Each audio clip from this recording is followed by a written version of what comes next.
Hello friends, আজ আমি তোমাদের দেখাতে চলেছি রস বড়া। তার জন্য লাগবে বিউলির ডাল। প্রথমে খানিকটা পরিমাণ বিউলির ডাল ভিজিয়ে রেখেছিলাম। এবার বিউলির ডালটা মিক্সিতে দিয়ে পেস্ট করে নিতে হবে। দেখতে পাচ্ছেন পেস্টটা হয়ে গেছে। এবার পেস্টটাকে ভালো করে ফেটাতে হবে। ফেটানোটার মধ্যে স্লাইড নুন দিয়ে দিতে হবে, তারপরেই ফেটাতে হবে। এইভাবে ফেটে নিতে হবে। এবার এই রস বড়াটার জন্য খানিকটা পরিমাণ রস লাগবে। তার জন্য পরিমাণ মতো জল নিয়ে আর খানিকটা পরিমাণ চিনি নিয়ে এইভাবে রসটা বানিয়ে নেওয়া হলো। প্যানটি গরম করে নিয়ে প্যানের মধ্যে পরিমাণ মতো সাদা তেল দিয়ে দিতে হবে।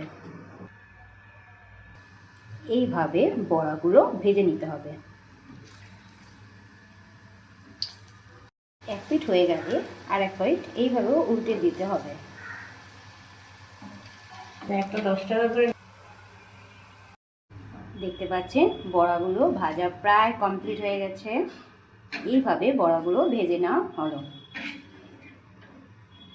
এরপর বড়াগুলোকে আগে থেকে করে রাখা রসের মধ্যে ফেলে দিতে হবে। দেখতে পাচ্ছেন আমাদের রস বড়া কমপ্লিট। খুবই সুস্বাদু এই রেসিপিটি, আর এই শীতের মরশুমে তো সবই ভালো লাগে। যদি ভালো লেগে থাকে তো অবশ্যই বাড়িতে ট্রাই করে এই রস বড়াগুলো খাবেন। সবাই ভালো থাকবেন, টাটা।